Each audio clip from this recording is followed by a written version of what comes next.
Rádio Progresso, programa Luiz Lopes Roncovo e o Jornal do Ceará. Nós estamos em Limoeiro do Norte, na sede do Sindicato dos Servidores Públicos Municipais. Professor Aristides Lima, ele conversa conosco após ter ido à Câmara Municipal. Lá expôs a situação dos servidores e de possíveis percas que essa categoria estaria sofrendo no município de Limoeiro. Conquistas que estariam sendo retiradas, é isso, professor Aristides? Bom dia a todos os ouvintes da Rádio Progresso. Luiz Slade, o Luiz Lopes, a questão da nossa ida hoje na Câmara Municipal foram dois pontos muito importantes. Primeiro, a questão do Fundef, né? Nós ainda estamos na discussão de como é que anda a questão do Fundef de Limoeiro, as precatórias do Fundef, que até agora não se tomou ainda uma medida do município de Limoeiro do Norte com relação ao pagamento. E a outra situação foi o que a gente recebeu de indecente, podemos chamar assim, com relação às propostas das mudanças do Plano Municipal de Educação, Plano de Cargos e Carreira dos Servidores. Em 2015, foi votado em todo o país os planos municipais de educação, onde nas metas, uma das grandes conquistas é a valorização do profissional, valorizar o profissional da educação, que até anteriormente só se falava em mudança para os professores. E hoje não, a mudança ela deve acontecer para todos os servidores da educação. É tanto que, quando o Fundef foi criado com 60% e 40%, não se entendia que os demais profissionais da educação fizessem parte de um plano de cargos e carreira. E aí, com o Plano Nacional de Educação, esses profissionais também deverão estar sendo contemplados no plano de cargos e carreira. E aí a gente estava no que a gente pudesse chamar de processo de construção. Primeiro, foi criada a nível do Ministério da Educação uma chamada rede técnica, que essa rede técnica iria acompanhar todos os municípios. E aí o Alcino, que é a pessoa responsável aqui por Limoeiro do Norte, que é da CRED 10, ele participou nos primeiros momentos de construção com a gente, que era justamente fazer a compactuação do valor financeiro com o valor do que a gente tinha hoje. E depois que foi feita toda essa situação, a gente partiu para os cadastros. Parar, né? Isso. Ver como é que estava a situação, do aporte que estava recebendo para o que é pago. E aí o segundo momento era fazer o cadastro de todos esses profissionais. Foi feito e estávamos aguardando a próximo passo de orientação. Quando de repente a gestão chama, né, todos os envolvidos, porque aí entra o sindicato, o Conselho de Educação, o Conselho do Fundeb e uma própria equipe da Secretaria que foi baixada uma portaria que iria dar início ao estudo do plano. Então ninguém tomou conhecimento quando de repente a gestão, o procurador do município, chama todas essas comissões para, nossa surpresa, chegou lá e estava com segundo ele, tinha conversado com a secretária de Educação e estava lá com as propostas para apresentar a categoria. Né? E nessas intenções, que ele coloca como intenções, estava as retiradas de garantias de direito que a gente conseguiu com muita luta, com muito esforço em 2009. Resultado de anos de manifestação, mobilização, articulação. Isso, de muitas vezes saímos aqui, porque eu lembro muito que na época, o gestor da época, o Gilmar, disse, prove que a gente dá. E aí nós tivemos visita às escolas, nós tivemos visita aos locais de trabalho, de sair e dar o prego no carro e voltar, ter que ficar enganchado no meio do caminho. Mas com muita luta, com muita garra, a gente conseguiu aprovar esse plano, que é um plano interessante para a categoria. E de repente a gestão manda uma intenção acabando com todo esse processo de carreira. E simplesmente dizer assim, agora é hora de fazer carreira.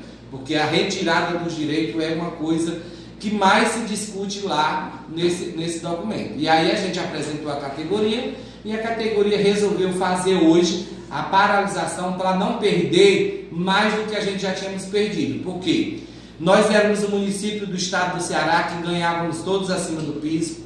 Nós éramos o município do Ceará que tínhamos o plano de cargos e carreira integralmente aplicado.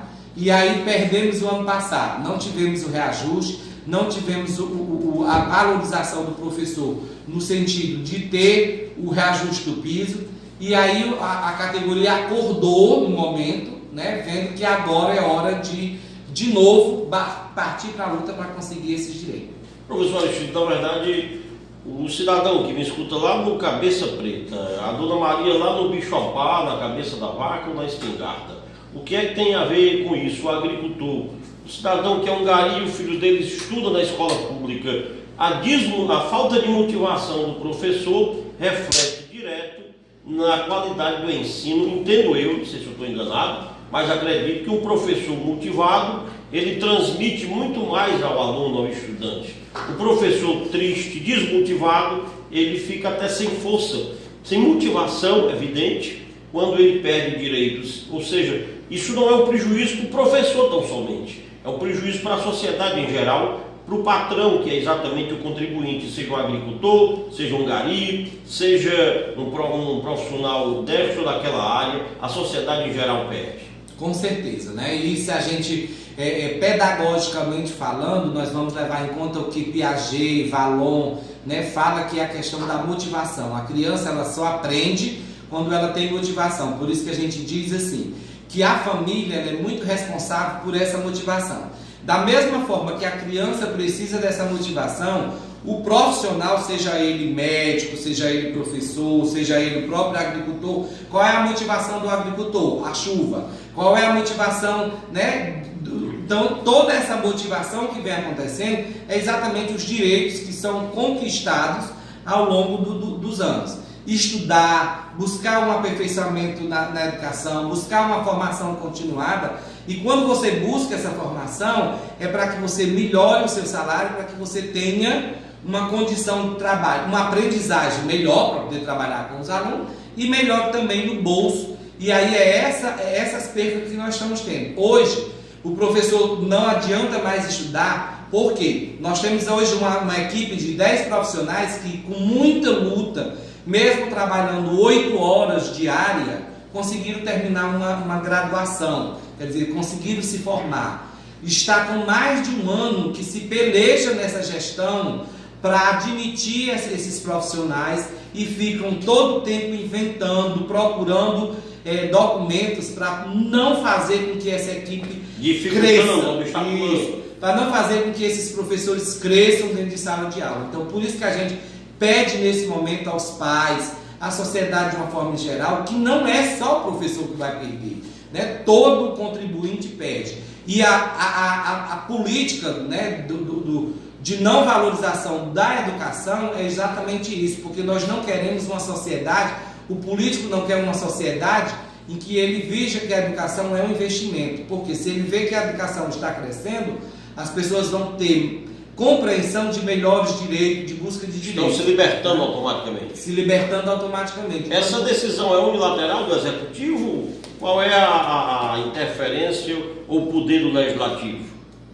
A questão da votação da lei, né? Por isso que a gente pediu justamente a participação dos vereadores nesse momento, para que a gente pudesse ter a segurança de que, se esse projeto chegar à Câmara, como outros projetos que já chegaram, que acabou com a vida de alguns profissionais, que a gente seja avisado, que a gente seja comunicado, para que a gente possa correr atrás. Então é esse o papel da Câmara que nós vamos pedir hoje nesse momento. Professor Aristides, em 2 minutos, a situação de precatórios, em que pé está, qual é a realidade, vem se arrastando há mais de uma década, mas foi resolvido que dependia do judiciário, a ser decidido pela justiça.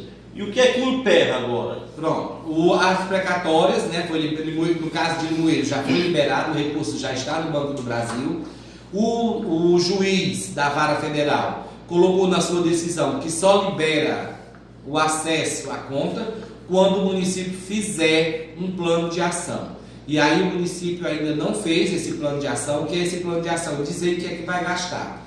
O município ainda não fez, e na semana passada nós tivemos uma reunião no TCE, em Fortaleza, justamente para que a gente pudesse, todas as câmaras de vereadores, todos os professores, sensibilizar os conselheiros para que eles deem esse aval às gestões para poder ser utilizado esse recurso. Qual é o valor Do recurso de Limoeiro é 18 milhões e alguns reais, que eu não me lembro aqui. O cidadão tem uma bodega, tem um supermercado, uma farmácia, um posto de combustível, ele tem tudo a ver com isso, porque esse dinheiro vai circular aqui. Com certeza, né? O dinheiro na mão dos profissionais, dos professores, vão ser gastos aqui na cidade de Limoeiro. Obrigado, professor. Parabéns pela sede do sindicato, parabéns pelo seu desempenho como presidente dessa instituição, por toda a diretoria.